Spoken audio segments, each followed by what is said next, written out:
Չենք քաղաքականացնելու, բացարձակ չենք քաղաքականացնելու, որովհետև թեպետ նախկինի քաղաքականություններ կան այս եթերի մեջ, բայց սրանք ավելի շատ բարոյական, արժեբանական նշանակություն ունեն, եւ այդ արժեքների մասին զրուցելու եմ Էդվարդ Մավելյանի հետ, շնորհակալ եմ շատ, որ թանկագին ռեսուրսը ժամանակը մեզ նվիրեցիք, գոնե թե մոտակա ժամվա ընթացքում, պարոն Մավելյան, ձեր 4 գրքերից 2-ը հասցրել եմ ընթերցել, վստահ եմ շատ շուտով մյուս 2-ն էլ կընթերցեմ, ու դուք այս գրքերում ներկայացրել եք Երևելի հայերին, մեծամասամբ վերջին 100-ամյակների, մենք մի քիչ էգոցենտրիկ վերաբերմունք ունենք նման մարդկանց, որովհետև վերցնելով այդ մեծ հայերի ձեռքբերումները, առավել ևս այլ երկրներում, փորձում ենք բավարարել մեր եսակենտրոնության պահանջները, այսինքն մեզ ենք սկսում վերագրել այն հանճարը, որ ունեցել են այդ մարդիկ, չհասկանալով, որ իրականում դուք լրիվ ուրիշ մոտեցում եք տվել այս ստեղծագործությունների մեջ, դրա համար նախ կխնդրեի ձեր հավաքածուների բովանդակային մասին մեզ պատմել, որտեղ շատ շուտով դուք ներկայացնել եք նաև այո 4-րդ գիրքը, եթե չեմ սխալվում, 5-րդ գիրքը, 5-րդ գիրքն եք ներկայացնելու, բայց որպեսզի մենք չգնանք սխալ ճանապարհով եւ սա չվերածենք հայ անհատի, որ այս բոլոր մարդկանց հետ Երևելի հայերի հետ կապ չունեցել, այդ անհատի էգոյի բավարարման միջոց, որն է ձեր հիմնական մեսիջը, այս աշխատանքը, այս աշխատությունները առհասարակ աշխատությունների վրա աշխատելու վերջնանպատակը որն է, որ ինչ տակ ընթերցողին։ Վերջնանպատակը նույնն է, ինչ որ առաջնային նպատակը։ Տեսեք, մարդիկ, որ կարդում են, հազարավոր մարդիկ, մեկնաբանություններ են գրում, զանգում են, մեր հայերի մասին, մեր ես ոչ մի անգամ չեմ լսել արտահայտություն, որ գրքերը ոչ թե մեր հայերի մասին են, այլ մեր մասին են։ Այսինքն որևէ մեկ իրեն չի տեսել դրա մեջ։ Դա հայլին պատկեր։ Մենք վերջապես նպատակ չենք ունեցել ցույց տալու եւ մեզ եւ աշխարհին առավել եւս, որ գիտես ինչ, դու մեզ պարտքես։ Ես 100 անգամներ անընդհատ փորձում եմ, եթե եթերներով կամ YouTube-ի մալիքում, չգիտեմ, կամ սոցցանցերում, եթե գրքերը չեն կարդացել, իհարկե փորձում եմ ուղղորդել, որ սիրելի ժողովուրդ, աշխարհը մեզ ոչինչ պարտք չէ, ոչինչ։ Մենք ենք մեզ պարտք։ Եվ վերջապես 2020-ի այդ տխրահարճակ այդ փաստաթղթից հետո այս ամեն ինչի նպատակը ծնվեց, երբ որ այդ անկճախտը հասավ արդեն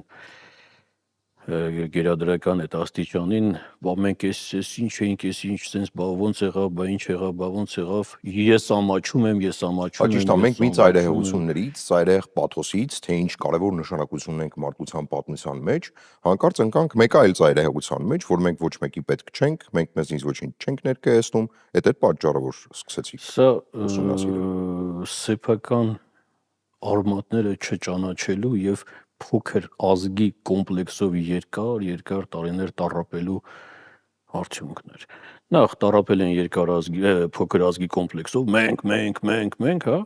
հետո որ հանկարծ մի հատ էսպես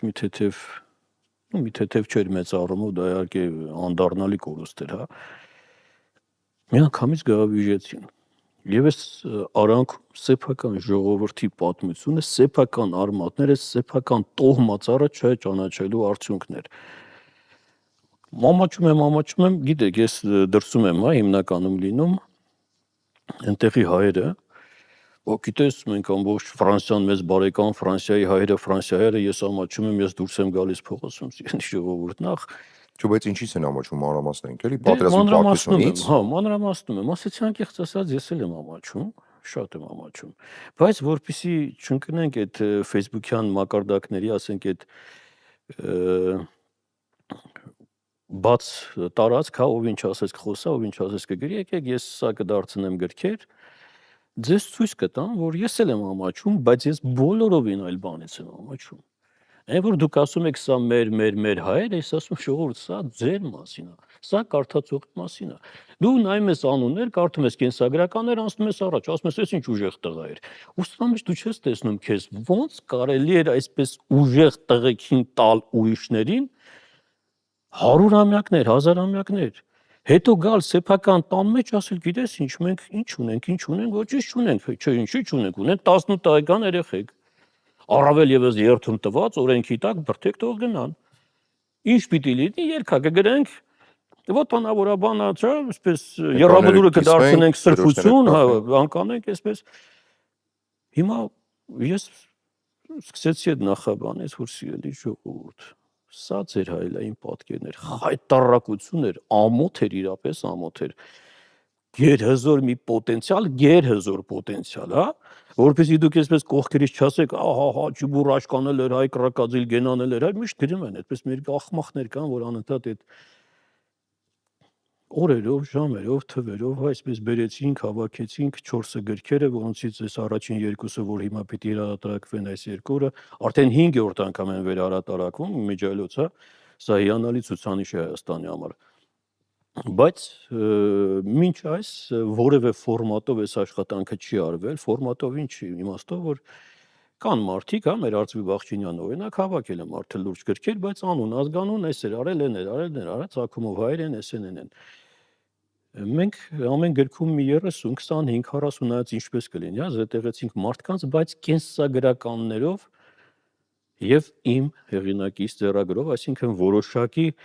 դրամատուրգիական, ոչ թե դրամատուրգիական, գեղարվեստական որևէ ուղղություն տալով, սկսեցինք այս մարդկանց տոհմածառից ով էր ու մեր երեխաներ ինչպես եկավ ուր հասավ եւ գրքերը ցանկացած 4 գրքերից սկսվում եւ ավարտվում են հեղինակի խոսքով, այսինքն ինչպես ստացվել, սիրելի ժողովուրդ, որ հազարամյակներ այսպես համամարտկայինի ակունքներում կանգնած ժողովուրդը հանկարծ լեն ու բոլդարը եկավ ասա մի օրվա, որ ստացվեց ինքը ոչինչ չունի, ինքը շատ փոքր է, ինչ էլ ունեինք, պարզվում էր այսքան ժամանակ մենք չէինք, չգիտեինք որ սա մերը չէր։ Պարզվեց հանկարծ որ մերը չի, դա էլ պիտի տան գնա, հա։ Ինչ մնաց մեզ մնաց Եռաբլուր Սահյան ամոն կասեր կորուստները մնաց, որ մեր ձեռքից խլող չկա։ Հիմա երբ որ այդ կորուստները ներողություն համեմատում ես զուգահեռում ես այս ունեցածը Դավիթ ջան, այս ամոթի մասին էր այս 4 գրքերը։ Սա խանդավառություն չէր, որ ժողովուրդը պաթոս է ասում, սա պաթոսի համար չէր արվել։ Սա արվել էր ցույց տալու համար, որ դուք ձեր սեփական տոհմածառը չճանաչելով, ձեր տոհմածառը աճեց, մի ճյուղը գնաց Եվրոպա, մեկը Ամերիկա, մեկը այսպես, մեկը այնպես, ընթացքում ես մի 2 անուններ իհարկե կտամ հասկանալու համար, թե ինչ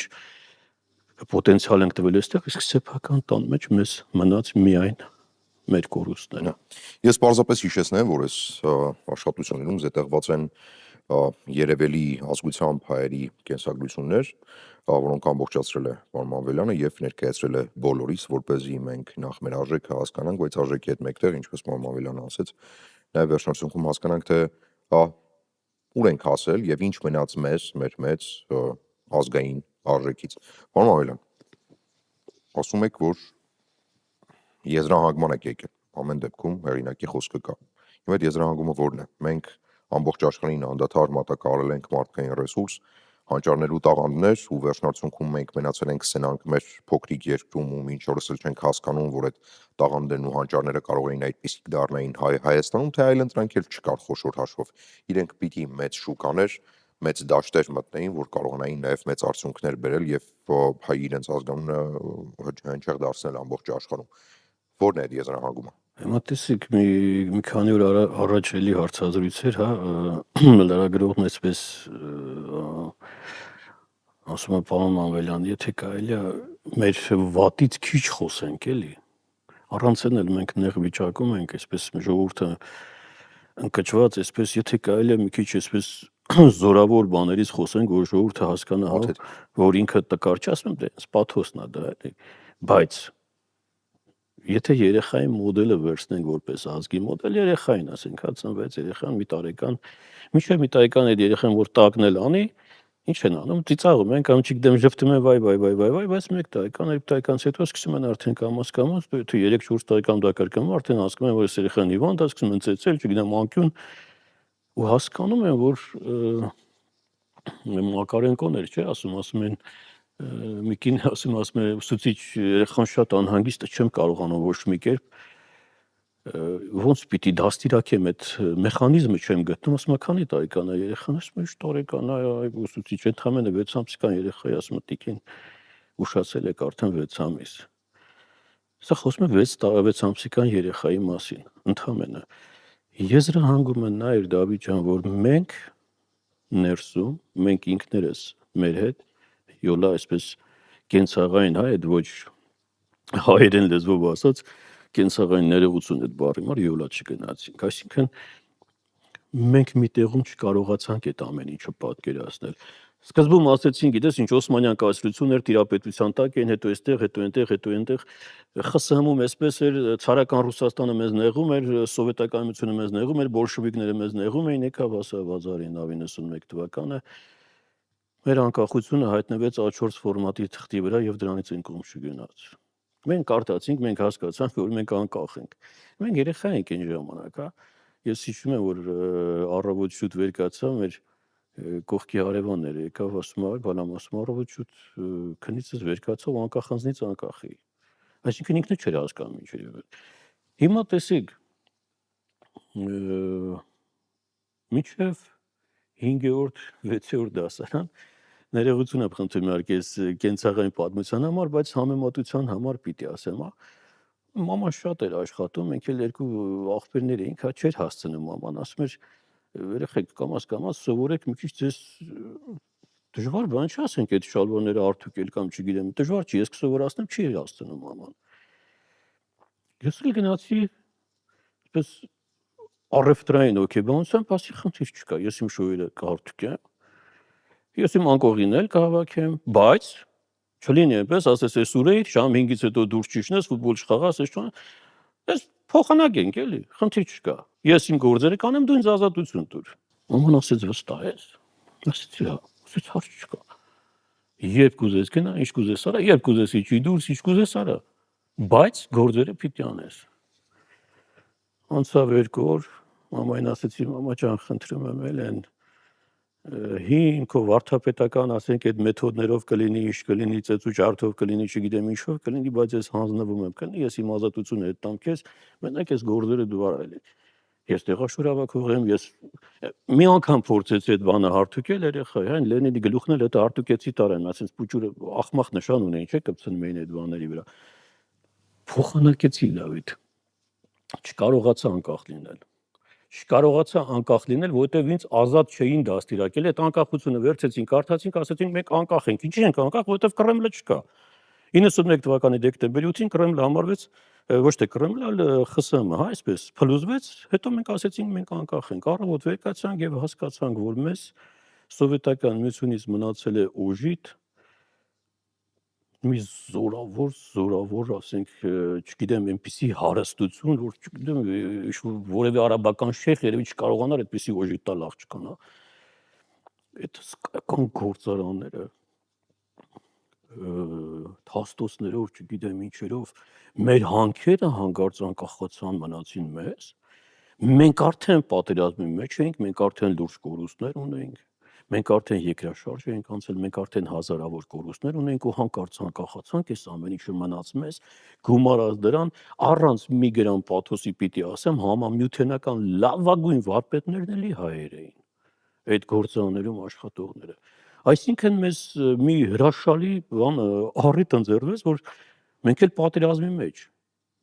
Եթե Հայաստանի Հանրապետության առաջին իշխանությունները կարողանային օգտագործել սա, օրինակի համար, մի կարճ ժամանակում մենք կհասնեինք ուղիղ նրան, ինչին հասանք 94 թվականին, բայց ավելի քիչ կորուստներով եւ վերջնականապես արդեն կհասնենք սան, այսօրն էլ այսպես չէր լինի։ Ինչի չհասանք դրան։ Ինչի չհասանք, այո, հարցերի պատասխանն է։ Այո, ինչի չհասանք դրան, որովհետեւ յոլա չգնացինք։ Չէ, հիմա ես փորձում եմ նորից այստեղ վերջնաբանում, արդեն որտեղ նախաբանում գրքերը սկսվում են, թե ինչ էր կատարվում այսպես, ինչու այսպես եղավ, ինչ ընթացք ստացավ, հա։ Խոսում ենք մարդկանց մասին եւ բերում ենք վերջնաբանին։ Որն էր վերջնաբանը, որ սիրելի հայր, եթե դուք ուզում եք ուղակի չմեռնել, հա, մարդը ասում է չեմ ուզում մեռնել։ Դե կարելի է Ռուսաստանում էլ ուղղակի չմեռնել։ Չէ, օրինակ եմ, ասենք պատերազմի դաշտում մարդը ուզում է չմեռնել։ Մեծ գլոբալ եմ այսպես ասում, եթե ուզում եք չմեռնել, ինքը մի քիչ շատ վատ է հնչում, բայց մոտավոր այդպես է գալիս։ Ուզում եք չմեռնել, զենք առեք։ Բայց եթե դուք ուզում եք ապրել, ես չեմ հասկանում, դուք ուզում եք չմեռնել, թե դուք ուզում եք ապրել։ Անընդհատ տպավորություն է, որ մարդիկ չեն ուզում մեռնել, կռիվ են տալիս չմեռնելու համար։ Դե գործոնները դրա վրա ազդող չկա։ Հիմա եթե ուզում եք ապրել, մանկապարտեզներ կառուցեք։ Գալիս ենք հասնում ենք այստեղ ասում են, դե իշ մանկապարտեզ ախր, հիմա տես իշ մանկապարտեզներ են կառուցում, ասեմ իշ մանկապարտեզներ, ասենք քարերն են լավը, ժողովուրդն են լավը, դաստիարակներն են լավը, նրանք են լավ, ինչով են լավը, բարեհամբույր սիրուն երեխեքին չեն ծեծում, ասենք չգիտեմ ինչ չեն անում, դուք մանկապարտեզ հասկացողությունը հասկանում եք ինչա։ Շենքը։ Մենք մանկապարտեզում չունենք մանկավարժներ։ Օրինակ սովետական միության ժամանակ մանկապարտեզը մեր համար պապայց ու մամայից թաքնվելու միջոցներ, ասենք մինչև ժամ 5 այդ մարդիկ զբաղված են, մեզ ինչ-որ մեկը զբաղացնում էր 5-ի 6-ին պապան մաման տիգային տանային, հա։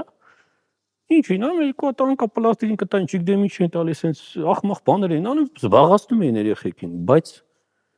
իրենք իրենցով կոչվում էին դաստիարակներ։ Այսինքն ոչ թե մանկավարժներ, այլ դաստիարակներ։ Հիմա ինչ ենք անում մանկապարտեզում։ 1991 թվականի անկախության այդ A4 ֆորմատի թուղթը կարդալուց հետո համար առաջին գործողությունը ապամոնտաժել սովետական կրթական համակարգը, բոլոր տեսակի ազդեցությունները, ստեղծել նոր կրթական դաստիարակչական համակարգ, ստեղծել նոր Դե մանկապարտեզ։ ով պիտի աներ, պարոն Դե ով պիտի աներ, ոչ մեկը պիտի չաներ։ Ով այդ ժամանակահատվածում դա ով պիտի աներ։ Հիմա տեսեք,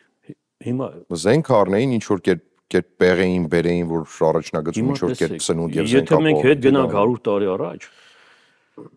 15 թվականի նախորդին, եթե մենք հետ գնանք դրանից էլ մի 20-30 տարի առաջ, ասենք 1800-ական թվականներին Համիդից առաջ, հա, անընդհատ նույն նախադասությունը կկարդալ Դավիթ։ Անընդհատ այս ժողովուրդը գալիս են կանգնում են փորձանքի շեմին, հետո երբ որ ասպես սիրելի ժողովուրդ հաջորդ փորձանքի շեմին չկանգնելու համար դուք ունեք գերագույն գլխավոր 4 հիմնասյուներ, դուք պիտի պետականություն եք ուզում կառուցել, դուք զենքով ընդամենը փրկվելու եք այսօր, վաղը մյուս օրը։ Բայց եթե դուք ուզում եք ապրել, եթե դուք երկարաժամկետ ինչ-որ գծագիր եք ուզում գծել պետական, եթե քո սերունդը պիտի աճի, դու քո սերունդը պիտի ճիշտ դաստիարակես։ Դու չես կարող 30, 40 կամ 50 տարեկան մարդուն այսօր վերցնել պետության գլխին հայտնված մարդու, վերցնել ասել, ինչ անդաստիարակես դու։ Մենք ենք դաստիարակել, մենք ինչ ենք տվել։ Եկեք բոլորից ցանկացած մեկից պահանջենք, հա մարդիկ գալիս են հասնում են այստեղ սկսում են պահանջել, ասում են ընտանիքը սկսվում է ոչ թե մանկապարտեզ դաստիարակությունը սկսվում է ոչ թե մանկապարտեզից, այլ ընտանիքից։ Ասում եմ սիրելի ժողովուրդ, ախր այդ ընտանիքի զույգը երբ որ ամուսնանում են պիտի երեխա ունենան, չէ՞։ Ախր նրանք էլ պիտի անցած լինեն այն զրոյական մակարդակից սկսվող մանկապարտեզը, սա մի օրվա չի, սա 2 օրվա չի, սա 10 օրվա չի, բայց 100-ամյակներ շարունակ, ասենք ինչպես մեկը փորձել ասել, որ սիրելի մարդիկ, դուք 100-ամյակների շրջանով, եթե այսպես տարածական ինչ-որ պլաններ եք ուզում կազմել, դուք պիտի ունենաք կրթական համակարգ, անկախ կրթական համակարգ, այսինքն դաստիարակչական համակարգ պիտի ունենաք։ Հետո այդ դաստիարակությունը փոխանցեք դպրոց, այնտեղ տարաճանաչություն տան, հետո գիտելիք տան, որպեսզի Հա, բայց այդտեղ նախ եւ առաջ պետություն պիտի ունենաս։ Դե հիմա ո՞նց եմ ասում 5000, 6000, 7000 տարի առաջ մեր ժողովուրդը ամեն անգամ 2000 տարի տարիքն ավելացնում է։ Մեկը կասի մենք 6000 տարեկան ենք, մեկը 20000, մեկը 50000, կարևոր չի, թվերը չխաղանք, բայց պատմության այդ ընթացքում երբ որ հետ ես գնում, որտեղ ուզում ես նայի Դավիթ։ Հետո գտնում են մեկին ասում են սա մարգարե էր, օրինակ գնում են, չգիտեմ, Ավետիք Իսահակյանին, նա ես ձեզ ասում եմ կգա ոգուսով, դուք քաղցեք ասում են մարգարե էր։ Ասում եմ այ ժողովուրդ, դուք 5-6000 տարվա ձեր պատմության էջերը երբ որ պահին թերթեք, այնտեղից որ մարգարեներ եք անում։ Ձեզ թվում էր թե Ավետիք Իսահակյանը մարգարե էր, որովհետև տեսավ 150 տարի առաջ։ Դուք պատկերացնում եք, որ Ավետիք Իսահակյանը կարդում էր մեկին, որն ապրել էր իրենից 150 տարի առաջ, ու Ավետիք Իսահակյանը այդ մարդուն համարում էր մարգարե։ Եթե դուք այսպես պատմությունով հետ գնաք, դուք չեք հասկանում, այդ մարդիկ մարգարեներ չեն, դուք ամեն Պարզապես պատմություն հաշվարկել գիտեն։ Դուք նույնն եք։ Չէր փոխվում էս ամեն ինչը։ Ես օրինակ ես 4-րդ գիրքը, հա, մեզ միայն հայուհիները որտեղ կային, երկար տարիներ Դավիթ ես ինքս միշտ մտածել եմ, ասել եմ Համիդյան ջարդերից հետո մնացին Թուրքիայում, հա։ Տոյեղերնից հետո մնացին։ Լավ իշխներ, խնդիր էլ ինչ էին այս մարդիկ մնում միտեղ, որտեղ իրենց անընդհատ կոտորում էին։ Նախ Համիդյան ջարդերից հետո 1908 թվականին հերիթուրքերը նոր սահմանադրություն ընդունեցին։ Հայերը 1908 թվականը, ասենք Համիդյան ջարդերից անցել էր մի քանի տարի ընդամենը, եւ այն ժամանակ ասենք ովքեր փրկվել են այդ Համիդյան ջարդերից, նրանց երեխաները նոր 16-17 տարեկան երեխեք էին։ 17-18 տարեկան երեխեք, որոնց ծնողներին կոտորել էր Համիդը։ Այս երեխեքը վեր կացան Թուրքիայի մեջլիսի դռները կոտորեց, ասեցին մենք էլ ենք ուզում ծառայել ձեր բանակում։ Երբ Թուրքիան ասեցին, այ սիրելի մարդիկ, դուք իսկականից ասենք մի բան են չի ձեր հետ էլի։ Ինչ եք ուզում։ Այս Համիդն է կոտորել ձեր ժողովրդին։ Մենք ուզում ենք ծառայել ձեր բանակում։ Ծառայողների 90%-ն արդեն գրանցված էին այն գրքում, որ 7 տարի հետո պիտի իրագործվեր։ Գիտես անուն, ազգանուն, առազգանուն մտավորականներով ամեն ինչով գրանցված էր։ Դա ո՞րն էր պատճառը։ Ես չգիտեմ սրա պատճառը ո՞րն էր, բայց 15 թվականից հետո նորից մնացին։ Ու երբ որ ես սկսեցի քանդել պատմություն ու գտա այս կանանց, ամուսիններից են բաժանվել նույնիսկ Դավիթ, ամուսինները ստիպել են նստել նավը, որ հեռանան Ստամբուլից,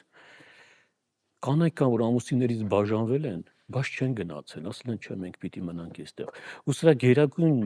գլխավոր, այսպես ասած, պատճառը մեր երեխեքն էին։ Երբ որ հայ առաքելական եկեղեցին որ հավաք էր կազմակերպել Եղեռնից հետո, հա, հազարավոր երեխեք մնացել էին դրսում։ Այս հայուհիները, այս կանայք սեփական կյանքի հաշվի նրանց մեջ կան մարդիկ, որոնց մի հատ էլ Քեմալը սպանեց հետո։ Սեփական կյանքի հաշվին, առողջության, երջանկության, չգիտեմ ինչ հաշվին մնացին, որ այդ երեխեքին կարողանան տիրություն անել։ Ու կարդում ես իրենք ասում ես ոնց թողեմ այս երեխեքին գնամ։ Նրանց անունները մեզ չհասցավ, նրանցից ոչ մեկին այստեղ չեն ճանաչում։ Այստեղ մի կին կա, Դավիթ ջան, ես ուզում դրա մասին առանցին ասել, էլի, օրինակ այսօր երեք մեր Ալենուշ Տերյանի ծննդյան տարեդարձները ամբողջ Facebook-ով այսպես պատտում են, էլի դարձրել են պաթոս, Իրանի աստղագիտությունը, մեր Ալենուշ Տերյանը։ Այստեղ մի կին կա, ում անուն ազգանունը մեր ժողովրդին բացարձակ ոչինչ չի ասում։ Ես նույնիսկ եթե գիտես այդ փողոցներն գնենք այսպես հերթով հարցնենք, ասենք Բերսաբե Հովսեփյաննով էր։ Նախ անունն է շատ այսպես յուրահատուկ անուն, հետո ոչինչ չի ասում այդ անունն էլ, օրինակ քեզ ինչ-որ բան ասում են։ Չէ, ցավալիորեն ոչ, բայց գիրք կարդալուց հետո վստահ եմ կասի։ Ուրեմն ոչինչ չգտանք այս կնոջ մասին, բացի պարսկերեն մի գիրք կար այսպես ամբողջ։ Ինչու եմ այսպես ցույց տալիս, որովհետև ինքը լավ on-line էր այդ գիրքը, բայց որ թերթում ենք, ես մտածում եմ ինչ չեն արել։ Պարսիկները գիտես ոնց են նկարագրում Դավիթ։ Քարը, որը դրվել է քարի վրա, 20-ից 150 տարի առաջ, նույն կերպ պահպանել են, պահպանվել է այդ փայտի դուռը, պահպանվել է ներսի կաղնին, պահպանվել է նույնիսկ այդ փոքրիկ այդ կարուսելները, իրանք այդպես նկարագրում են։ Մենք պարսկերեն բացարձակ չիմանալով այս ժամանակակից այս բաներն օգտագործելով մի կերպ փորձեցինք այդ գրքից գոնե հանել այդ կնոջ կենսագրականը։ Այս կինը համարվում է Պարսկաստանի ժամանակակից կրթության հիմնադիրը, հասկանում ես, Պարսկաստանի ժամանակակից կրթություն, այս մարդիկ գնացել են, ասենք Ալենուշ Տերյանի մասին խոսվում է, թեև ես Ալենուշի մասին դեռ 3 տարի առաջ եմ գրել գրքում, հա։ Պատտվում է, բայց կան անուններ, որ բացարձակ տեղյակ չեն, ասենք, հա, օրինակ Բերսաբեն այն ժամանակ էր, որ փորձում էր հիմնել այդ ամեն ինչը, հասկացա, որ մանկապարտեզ էր պետք։ Հասկացա, որ երեխաներին տառաճանաչություն, գրագիտություն տալուց առաջ պետք էր դաստիարակություն, ինչպես ճապոնացիները։ Մտնում ես մանկապարտեզ, Ճապոնիայի մանկապարտեզներում գիտես ինչից են սկսում Դավիթ։ Հիմա որ ասեմ, պիտի հասկանանք ինչի էր պետք մանկապարտեզը։ Այն երեխա ժամանակ հիշում, երեխա չէ, դպրոցական տարիներին այդ որ հավաքվում ենք այդ դասանով, այսպես ախմախ խաղ կարա, աթոռը դնում ենք, պտտվում ենք, հետո պիտի նստենք, ով չէր հասցնում, պիտի այն մեկին պաչեր, աղջիկ տղա, ճապոնացիները դնում են 2 աթոռ, 3 երեխա։ Հիմա ես ու դու նստած ենք, այստեղ ուրիշ աթոռ չկա, ավակ մեկը մտնում է ներս։ Դու պիտի նայես ինձ, ես պիտի նայեմ քեզ։ Մեզնից ով պիտի վեր կենա։ Հա, ես վեր կենամ, թե դու վեր կենաս։ Երկուս պիտի վեր կենանք, եթե մեզնից ավակ է գալու։ Ճապոնացիները երեխեքին, փոքր երեխեքին սովորեցնում են զիջել մարդուն։ Ինչի համար։ Մարդը կարող է մտնել այսպես պատտվել ու դուրս գալ, հա, բարև ձեզ ու թողես գնաց, բայց երբ որ դու զիջում ես մարդուն, հաստատվում է առաջին շփումը, կոմունիկացիան։ Շնորհակալ եմ։ Այդ շնորհակալությունին կարող է հետևել մի ուրիշ բառ, այսինքն զիջումից սկսվում է կոմունիկացիան։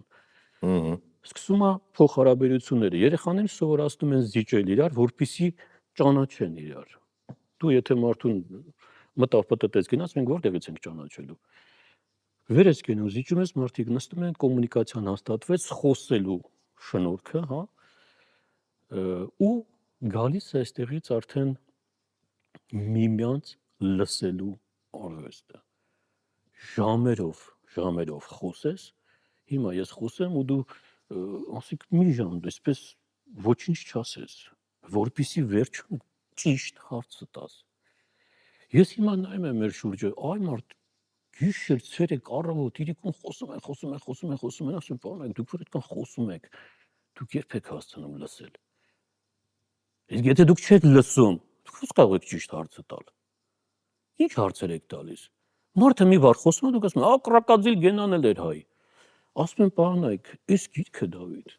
սկանդալային դարձավ, թե 5-րդ անգամ հրատարակվում, հա, գիտես Ինչի սկանդալային։ որովհետև այստեղ կան մարդիկ, որ այս ժողովուրդը չկարողացան մարսել, այնքան տեղյակ չեն։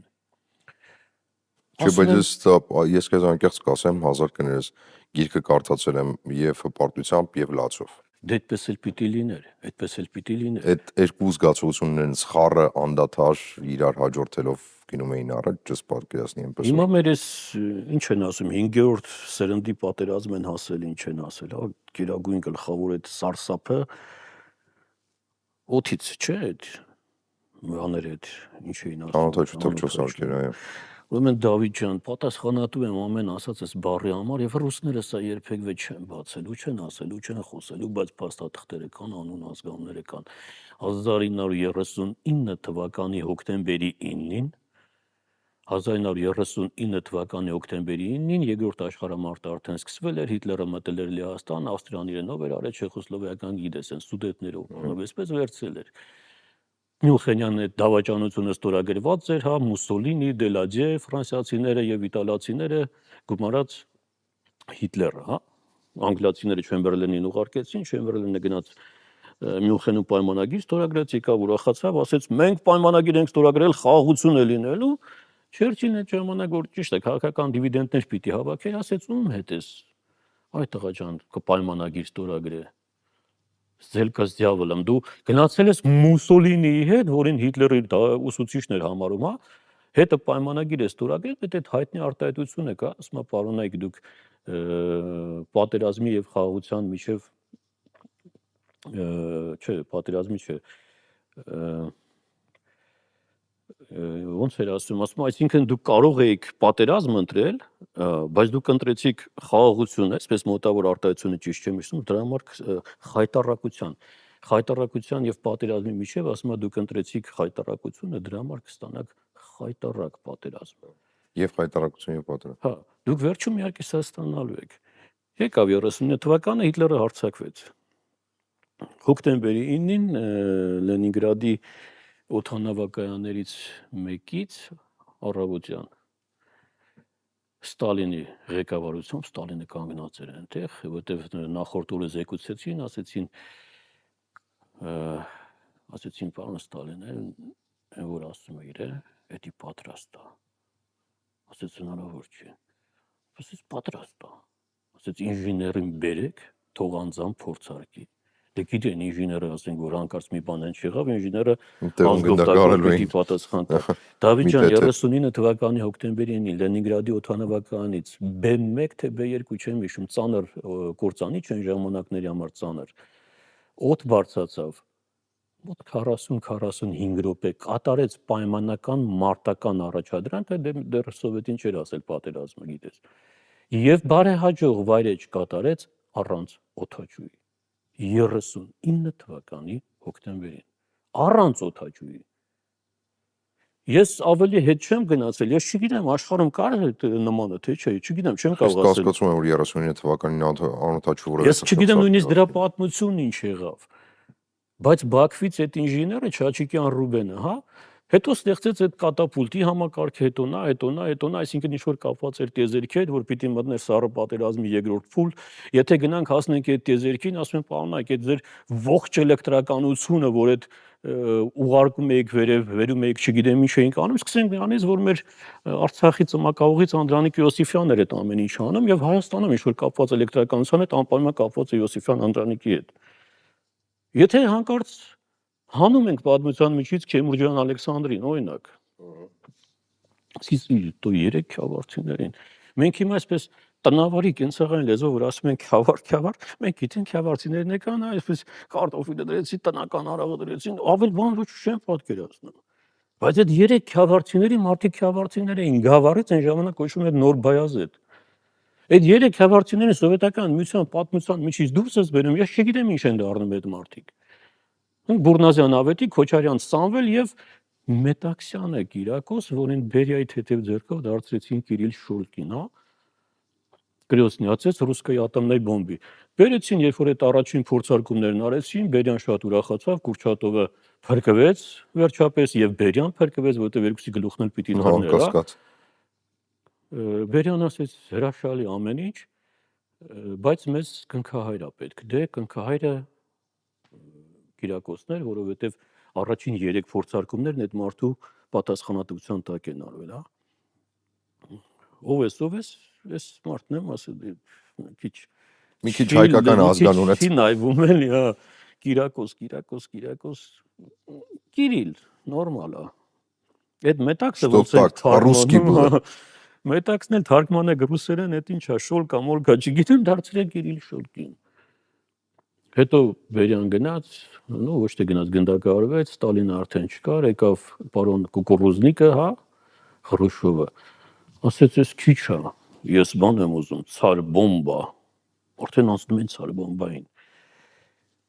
Պատմությունը էսպես է, Դավիթ, մենք գիտենք, որ բայց Մետաքսյանի ցար բոմբայի հետ կապ չուներ։ Հետ եմ ասում, երբ որ եկավ ցար բոմբայի ժամանակը, Մետաքսյանն ասեց, պարոն Կուկուռուզնիկ, դու պատկերացնում ես ինչ ես ուզում։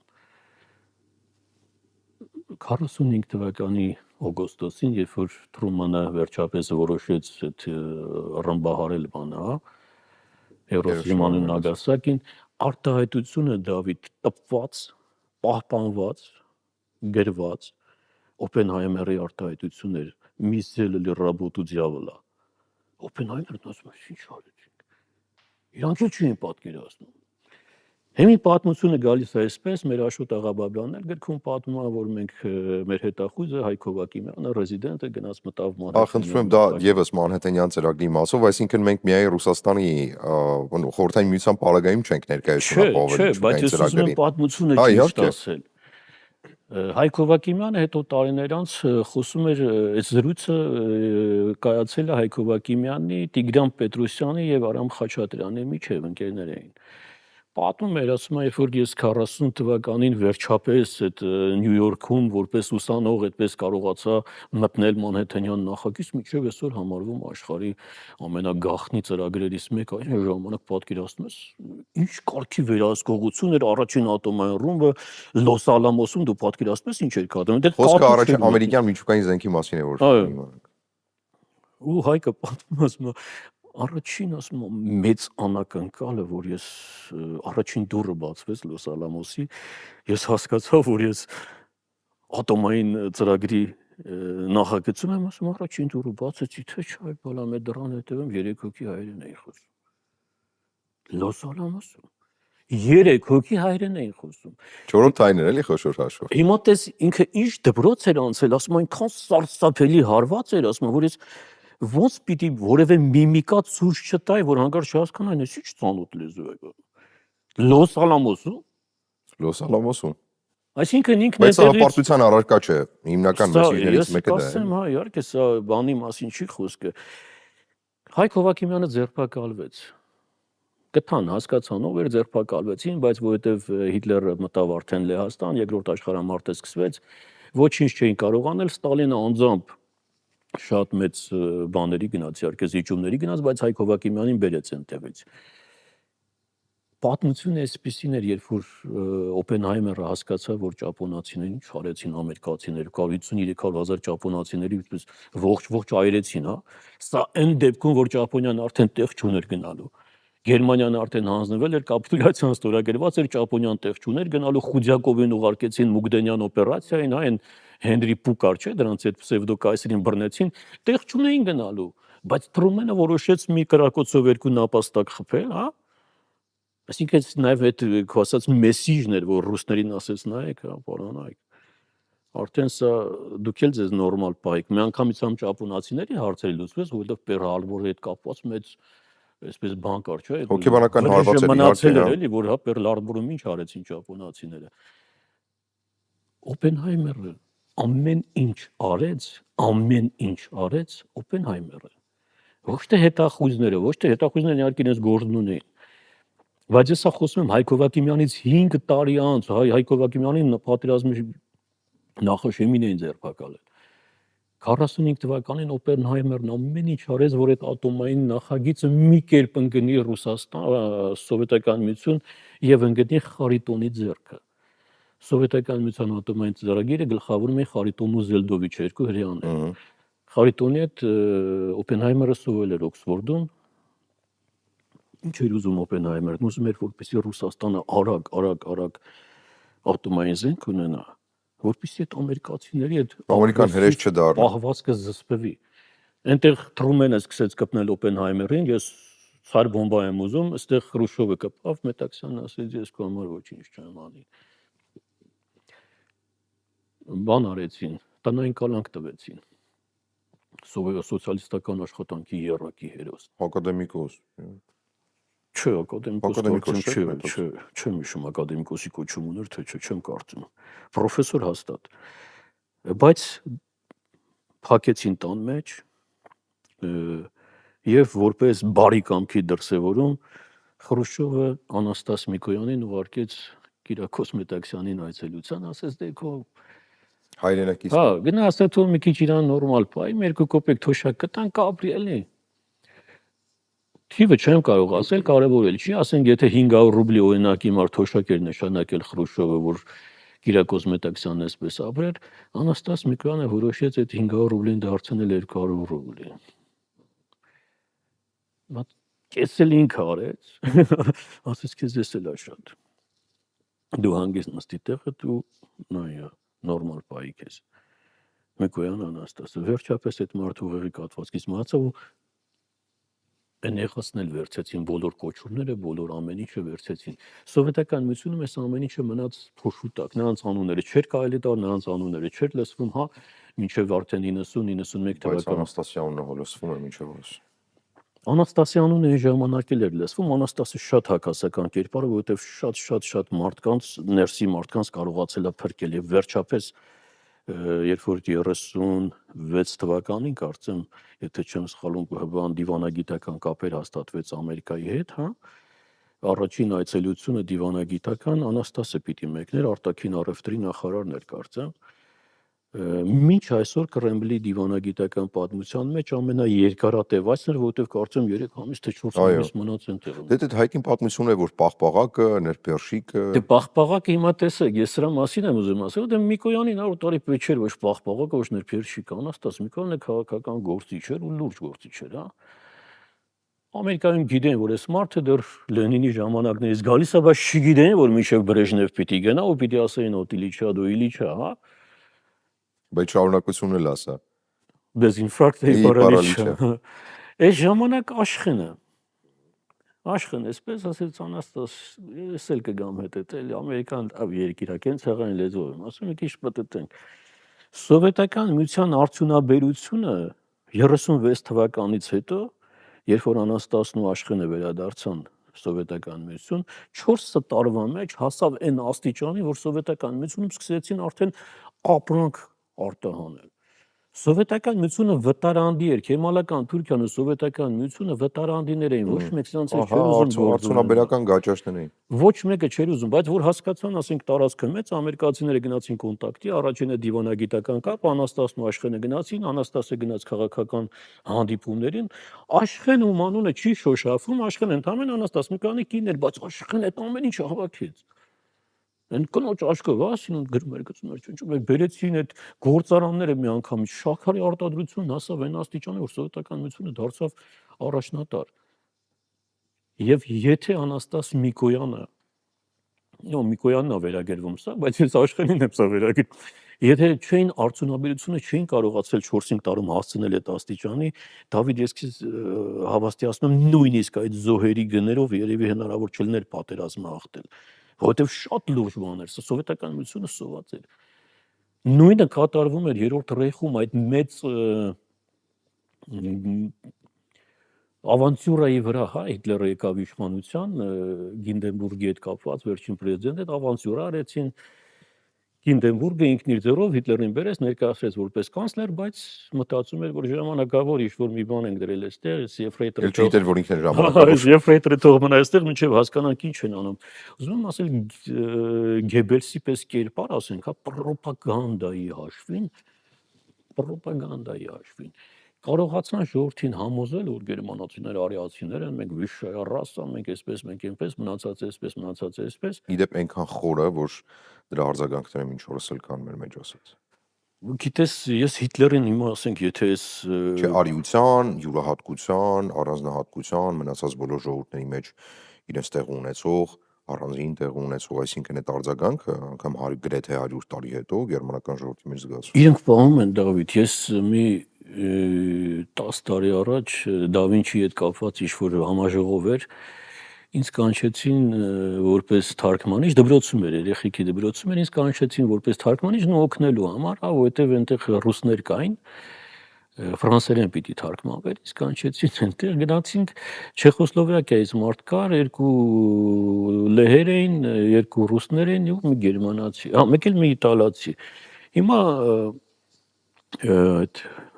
ամեն կես ժամը մի ժամ որպեսզի բան չօգնեն, դուրս են գալիս, մարդիկ ծխում են, ես էլ չէի ծխում, դե բայց դուրս էի գալիս։ Ամեն անգամ ինչ-որ մեկը ընկնում էր դեմս, հա, իտալացին գալիս էր, ասենք դուռը բացում էր, անցնում էր, չէր էլ պահում դուռը։ Հետո այս հետևից պիտի դուռը բացի, ռուսները չգիտեմ այսպես հերթ հասավ գերմանացուն, պես ստացվեց որ գերմանացու հետ պիտի դուրս գայինք։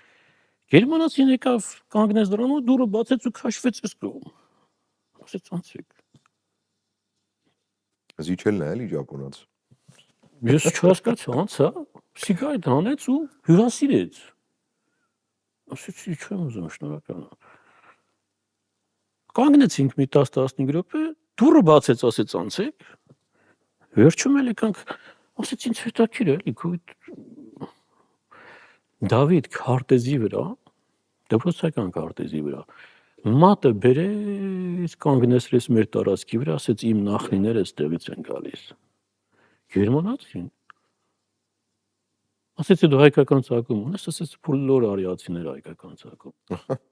Ինչ ապացուցում է, որ ռոպագանդան լավ խորն են ստել։ Լուրջ եմ ասում, ես չի պատկերացնում։ Ես էլ չեմ պատկերացնում, որտեղ մի տարի մեջներ ապրելիս ես հասկանում էի, որ իրենք շատ յուրահատուկ տեղ են իրենց առանձնացնում եւ համաշխարհային պատմության մեջ եւ հիմա իբրև Եվրոպայի թիվ 1 տնտեսություն ցուցադրելով, որ ամեն դեպքում որքան էլ փորձեք մեզ ոչնչացնել, մենք միևնույն է Ֆենիքսի պես առնելու ենք եւ դուք միևնույն է պատասխանատու եք լինելու մեզ։ Դե աշխարհը շատ վատ վարվեց գերմանացիների հետ։ Դա առաջին համաշխարհային պատերազմից հետո իրապես Վերսալի այդ պայմանագրով խայտարակ բաներ, որտեղ ֆրանսիացիները, գերմանացիները մեծ հաշվով այսպես արժանի չէին դրան։ Ավելի ծանր ստորացում հավանաբար որևէ մեկը չէր։ Հիտլերը դրա վրա կարողացավ գա։ Ես եթե ասենք այս տեսանկյունից ես նայում Հիտլերին, ասենք մարդ իր ազգի համար, իր ժողովրդի համար, ասենք պատրաստ էր, թեև աշխարհին առաջին մարդակերներից եմ ասում, չկար մարդակերներից։ Հիմա վերադառնանք սրան, Դավիթ։ Վերադառնանք սրան եւ ինչն ամենակարևորն է, Կիրակի տեղի ունենալու 5-րդ գրքի շնորհանդեսը։ Չէ, 5-րդ չի, ես առաջին 2 գրքերի վերահրատարակման շնորհանդեսն է լինելու։ Ինչ ասելիք ունեք, նախ մի քիչ տեղեկատվություն տանք, որտեղ է տեղի ունենալու շնորհանդեսը, ինչ ասելիք ունեք այն մարդկանց, ովքեր գուցե չեն գալու եւ իհարկե վստահաբար եկածներին առանձին ասելիք եք նաեւ ունենալու։ Ինչ կա, որ պակաս է մնացել կամ գուցե առաջին հրատարակություններից հետո դուք հասկացել եք, որ իրավիճակ է փոփոխվել եւ հիմա ասելիքը որոշակիորեն ճանապարհ է անցել, էվոլյուցիա է անցել եւ այդ էվոլյուցիայի արդյունքում նաեւ ուղերձն է այլ լինելու։ Որն է այդ ուղերձը, որովհետեւ 3 տարի առաջ էր, եթե չեմ սխալվում, առաջին հրատարակությունը, այսինքն 3 տարին բավարար շրջան է մոնիտորինգի մշտադիտարկման ենթարկելու եւ հասկանալու մարդիկ ինչ վերաբերմունք են ցույց տալի։ Վերջնարդյունքում հասակ նպատակին, թե ամեն դեպքում աշխատելու տեղ կա, որ ձեր այդ նպատակը հաղթահարվի եւ դուք ճիշտ ուղերձը հասցնեք, ոչ թե աղավաղվածը, որը հաճախ նման դեպքերում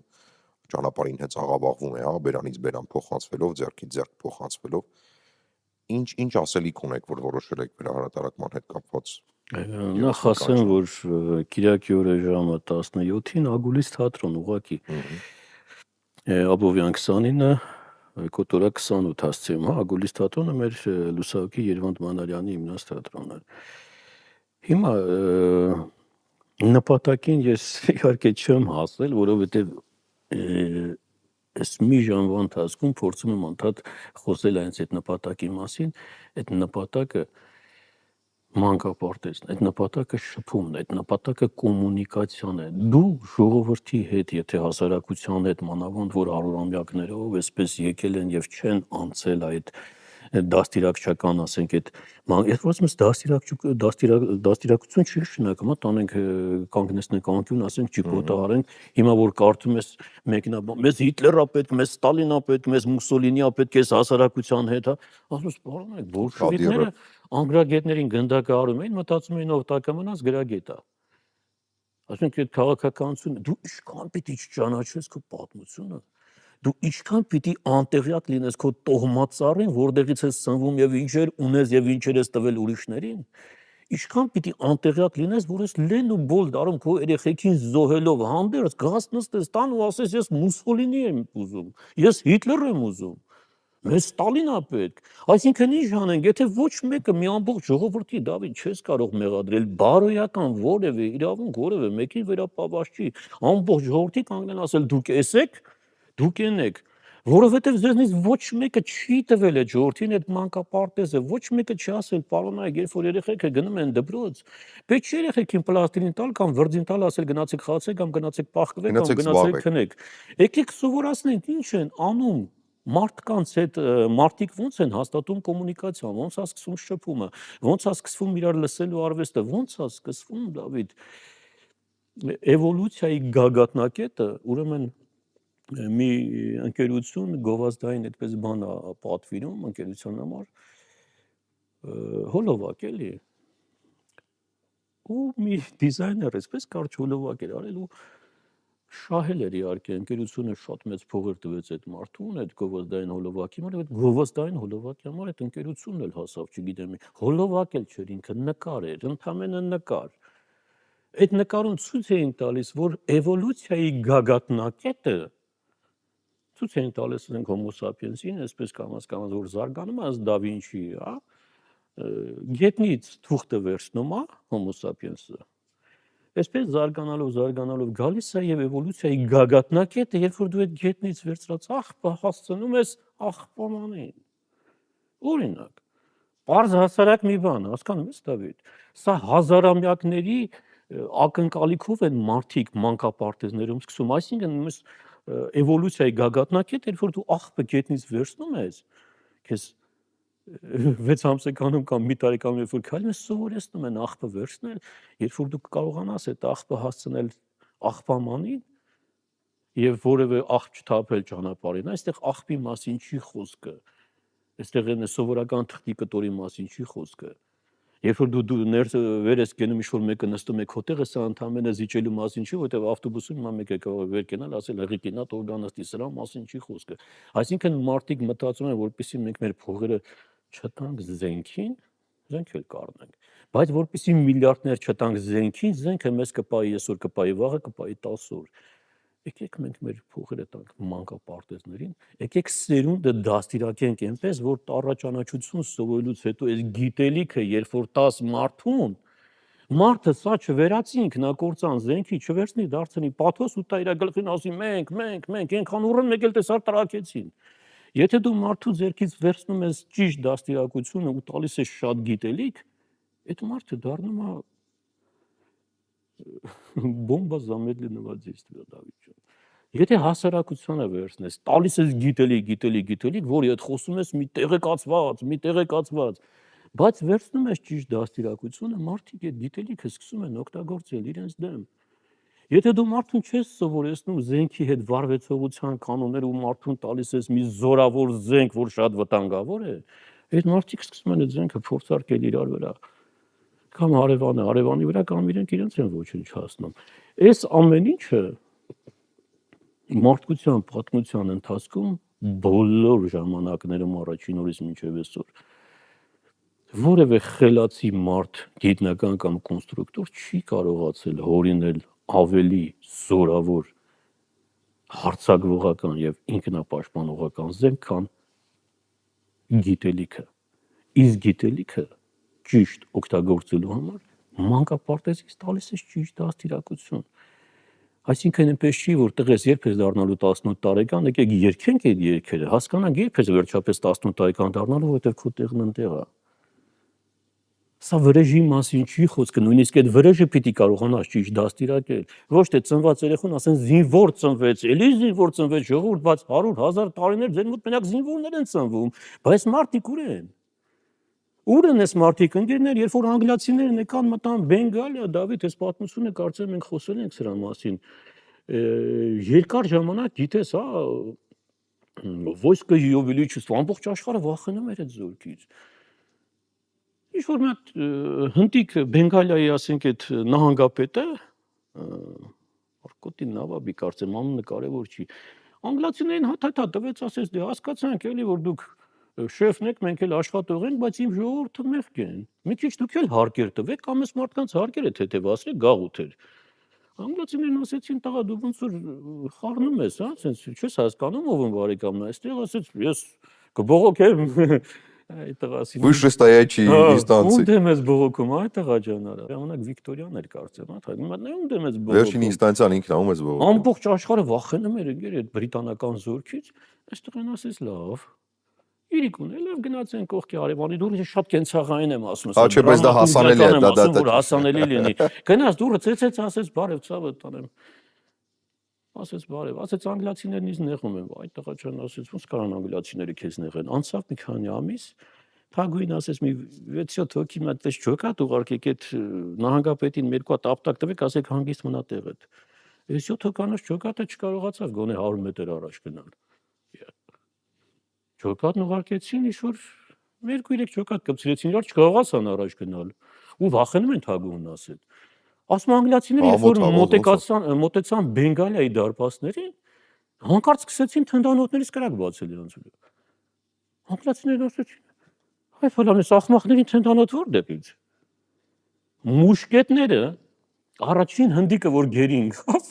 մուշկետը վերցեցի տեսան իրենցը չի։ Ասին էս անգլիական չէ, բալամ, էս մեր բանակ, էս որտեղից էս մուշկետը։ Այս հնդիկին մի լավ վերամշակեցին, ասեն էլ պատմի այդ տղա։ Ասեց ապեր այնտեղ մի հատ Գյորգի անունով տղա կա։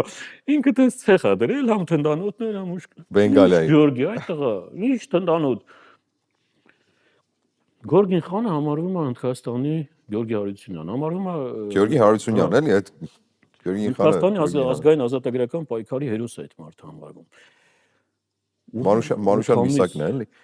Միսակ Մանուշյանը չի ձգում այդ բանին։ Ուղիղ 8 ամիս Դավիթ չկարողացան մտնել Բենգալիա։ Վերջապես մի կերպ Գորգին խանին դավադրաբար սպանել տվեցին անգլիացիները, իր անկեր իրան սպանեց, որ կարողանան մտնել Բենգալիա։ Թագուհին արդեն չհասկացանք այլ ինչ Գյորգի, այ բալամ Գյորգին ով է։ Սա կայսրության դեմ է։ Գյորգի ամբողջը դուրս եկել այդ բանակի դեմ։ Ահու չի կարողանում։ Այստեղ սարսափելին Գյորգին չէր, երբ որ մտան Բենգալիա Դավիթ։ Այսպես բոլորին այսպես ուղարկեցին իրենց ճանապարհով, ասին էլ մի հատ բոլորդ մի կողմ գնացեք այն հայրին էլ ասեք թող կանստե։ Հայկական ջոկատներ, զինվորներն ասեցին դու գնացեք տներով, ձեզ ոչինչ չունենք ասելու, հրամանատարներին կանչեցին, անգլիացիները ասեցին նստեք։ Անգլիացիներն իրենցով միեսի մինչել բարի պտուղ չեն ու չեն էլ եղել, հա, բայց ասեց տղեկ մի հատ անհամեստ հարց էլի եթե կարելի է, զորքի հրամանատարը հայկական ջոկատների հրամանատարն էին։ Այ բալամ վեր կացանք մենք մեր զորքով գնացինք Աֆրիկա, հանգարց հայերը ելան մեր դեմ կռիվ։ Գնացինք Մեքսիկա, հայերը եկան մեր դեմ կռիվ։ Գնացինք Սինգապուր, գնացինք Չինաստան, գնացինք Պարսկաստան, Օսմանյան կայսրություն գնացինք, ուր գնացինք ելեք մեր դեմ, այ ախպեր։ Դուք տուն տեղ չունեք։ Այ բալամ։ Այդ ոնց եղավ որ հիմա եթե մենք պատտենք գնանք ձեր տուն, այնտեղ ցարական Ռուսաստանը դուրս կգա մեր դեմը։ Կասի ինչ հարցեր ունեք հայրի մեջ, դուք տուն տեղ չունեք, պարոնայք, այդ Հովսեփեմին, Շամիրյան, ինչ էին ուզում անել այդ մարդիկ։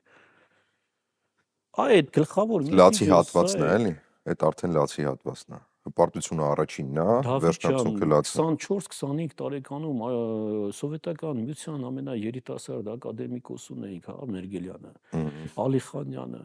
Ինչ արեցիք այս մարդկանց հետ։ Եկավ 91 թվականը, ոչ մեկը չկար, մենք անկախացանք, ասեցինք ամեն ինչ մերն էր, ուր էր այդ մանկապարտեզը, ուր էր այդ դպրոցը, ինչի չափա մոնտաժվեցին սովետական սոցիալիստական հանրապետության, այսքան գիրք ունենք։ ՍՍՀ պատմություն, նորագույն պատմություն, ամեն մեկը մի կես մետրանոց գիրք էր։ Մեկ էլ գալիս էր, ես հիշում եմ։ Այս պատմությունը բրոշուր էր, էլի։ Հա, էլի ասես մատ այնքան որ այն էլ կեսը սովետական էր, էլի, իհարկե ինչ պետք էր գրածել, Վարդան Մամիկոնյանից ու Վասակից են կողմեր պատմությունը չանցավ, մենք ոչինչ չենք ունեցել, մենք սենց մենք այնպես, հա, հնդիկները հիմա եկել են այդ Գորգին խանից հետո եկել են այստեղ աշխատում են, ապրում են, թող ապրեն, մարդիկ աշխատեն, բայց դու կարող ես այն պայծառ վառ երազում պատկերացնել, որ հանկարծ հնդիկները մի օր կկազմեն ջոկատներ ու կգնան ասենք Արցախ հայերի համար կռվելու։ Այս ժողովուրդ ջան, ինչի համար գոյություն չունի Հայաստանի Հանրապետության ազգային հերոս Ջուզեպպե Գարիբալդի, բայց գոյություն ունի Իտալիայի ազգային հերոս Քյավառցի Գևորգ Կոլոսյանը։ Գևորգ ջան, այդ Քյավառից ուր իր գնացել ասել Իտալիա ախպեր։ Այդ ազգային հերոս դարը։ Ազգային հերոս։ Ես կարդում եմ մեկի մասին Ջակոմո։ Այս Ջակոմոն ինձ ինքան հետաքրքրեց Դավիթ, պարզվեց այս մարդը Հակոբ էր։ Այ բալամ, ես Հակոբը Խարբերդից, Հակոբ ջան, ախպերս, Խարբերդը ուր, Մեքսիկան, ուր գնացել էր թուր թվանքով, թե բա Պանչովիլայի զորքերի դեմ եմ կռվում։ Այ տղա ջան, դու ինչ գործ ունեիր Պանչովիլայի զորքերի դեմ։ Չիլի ադմիրալ, Արգենտինայի, Բրազիլիայի, մեր բան ունենք, չէ՞, Պողոս Իգնատոսյանը, ԱՄՆ-ում երբևէ ամենաբարձր պաշտոնը զբաղեցրած։ Ռազմածովային ռազմածովային ուժերի նախարարն էր ու իմիջիալոց այդ իր կառավարման ժամանակում նավատորմը հասավ։ Հիմա մենք Ջեֆրի Հարիդյան ունենք, հա, ՆԱՏՕ-ի, ասենք այդ Եվրոպական շտաբի։ Հա։ Հա, հիմա էլ ունենք, չէ՞, մենք Թևանյան ավի ունենք, որ Թևանյան ավի գործոնը ապրում են այդ մարդիկ հիմա։ Շատ հեռուն չգնանք, ես 3 չի առաջորն եմ բացահայտել, որ Բիբի Նեթանյահուի, Բենյամին Նեթանյահուի Իսրայելի վարչապետի մամուլի խոսնակը Շոշ Բեդրոսյան, ազգությամբ հայ աղջիկ է, բայց դե ասենք այդ տեսակ երկրի վարչապետի մամուլի խոսնակը արդեն ահագին ազդեցություն է այդ կառավարությունում, էլի որպես այդպես։ Դե Իսրայել, բայց ԱՄՆ-ում Դավիթ ջան մոտավորապես 17-18 տարի նախագահների պրեզիդենտական, ասենք մակարդակով ճառագիրները, որ ճառերը գրել են, այդ մարդիկ կարդացել են, եղել են հայերը։ Պատերազմի ժամանակ, ասենք հրամանատար, դեռևս հրամանատար, ապագա նախագահ, ասենք Էյզենհաուերի 3-4 վստահված մարդիկ հայերն էին իմիջիալոց եւ դրանցից մեկը մեր գեղեցկուհի Սյուզ Սարաֆյանն էր, հա, որ ես ուղղակի անուններով էսպես գրասկպցրած, որը սովետական միությունում, որը ԱՄՆ-ում, որը Հնդկաստանում, որը Պակիստանում, որը Չինաստանում, որը Իտալիայում, Քյավառից, Մարտունի, չգիտեմ որտեղից գնացել են Եփրեմ խանը Պարսկաստանի հերոսեր, ունի Օսմանյան կայսրությունում մենք բան ունենք, չէ՞, Չանաքալեի պատերազմում այդ ճակատամարտում, որ Չերչիլն անդադ ուզում էր մտնել Դարդանել ու չէր կարողանում, այդ մայոր Սարգիս Թորոսյան ունենք, սարսափելի այս տող պատմությունը Դավիթ։ Ասում եմ մայոր Սարգիս Թորոսյանը միայնակ խորտակեց բանի Չերչիլի նավերից քանիսը, Չերչիլն ժամանակ նավատորմում էր 15 թվականի հունվար ամիսն էր։ Ու թուրք լրագրողն է պատում, ասում է սարսափելին է, երբ որ մայոր Սարգիս Թորոսյանը փրկում էր թուրքերին, թուրքերի հրամանով կոտորվում էին հայերը եւ նրա բարեկամներն էլ հետը նստում են մատել նամակ գրում, ասում է պարոնայք, ես ձեր կառավարության այսքան պես ծառայություններ եմ մատուցել, գոնե իմ հետո փախնում է գնում է կարծեմ Ամերիկա, չգիտեմ, այնտեղ գիրք է գրում Դարդանելից մինչև Բոստոն, թե չգիտեմ ինչ, ու գրքի վերջին տողերն սարսափել է։ Ասում է Երանի թե Չերչիլը կարողանար ճեղքել պաշտպանություն այն ժամանակ հայերը եւ իմ ընտանիքը կփրկվեր, բայց կանգնել էին այ ախպեր ջան եւ այդքան Համիդից հետո, դրանից հետո կանգնել էին հələ թուրքերի համար կռիվ էին տալի։ Չէ, զգացողությունները ամեն անգամ վերապրել իրականում այդ քո ասած էվոլյուցիոն շրջանը հպարտությունից ողբերգություն, այդ հիմա աչքիս առաջ են գալիս անգամ։ Այստեղ որտեղ պաթոս տեսանք Չէ, պաթոս չկա, Այս սա էր այս գրքերի նպատակը, դուք ձեր տոհմածառը պիտի կարդայիք, որ ճյուղից որը գնում էր ու հասկանայիք, էլի մեր Սայաթ Նովայավարի ասած մեր բախից դուրս եկած ճյուղը ոնց հասավ Հոնկոնգ ամենաերիտասարդ միլիոնատերն էր, գիտես չքավորությունից հասավ Հոնկոնգ, այս երեխան 6-7 տարեկանում չքավոր երեխա էր գնում է Հոնկոնգ ու փեսայի օգնությամբ կանգնեցնում են դռանը բանկի, ասում են շվեյցար աշխատի, որ մի քիչ ժպտալ սովորես, կարող եմ 2 կոպեկ քեզ տան, էլի։ Մոտ էլ պես եմ ողոքում էլի կնոջն ասում է ան մենք շատ էինք ապրում այս երեխուն էլ բերեցին մեր դարտուցավ էլի դա ասում է ինչ անում մաման չի կարող πάει თუ տար միտեղ տեղավոր ինչ շվեցար էր դուր էր բացում դուր էր փակում այս դուր բացող դուր փակող երեխան 2 տարի հետո մտավ բանկին ներս դուռը են կողմից էր բացում արդեն դրանից էլ 2 տարի հետո մտավ Հոնկոնգի բիրժա երբ որ աշխատեց առաջին միլիոն ասում է գնաց Հոնկոնգի քաղաքապետարանին է դե ժամանակ էլ էի անգլիացիներն էին ասեց ես խնդրում եմ ձեր քաղաքի ամենամեծ աղմանոցը ուզում եմ առնեմ Աղբանոցն առնել է որսը։ ասենք ես քան չարչարվեցիր ամենաերիտասարդ միլիոնատերը լտես ինչ են անում արդիկ էսի դեպա զիվիլանոց են ուզում առնեմ այդտեղ ու դու խնդիրներ ունես աղբայ պալամ ասեց առնում եմ փողը տալիս եմ միլիոններ եմ տալիս գնաց 2 տարի էլ աշխատեց եկավ ասեց ձեր ամենամեծ գերեզմանոցն եմ ուզում առնեմ ասեց ինչ ես տղեն հոգեկան Իվան դաղբե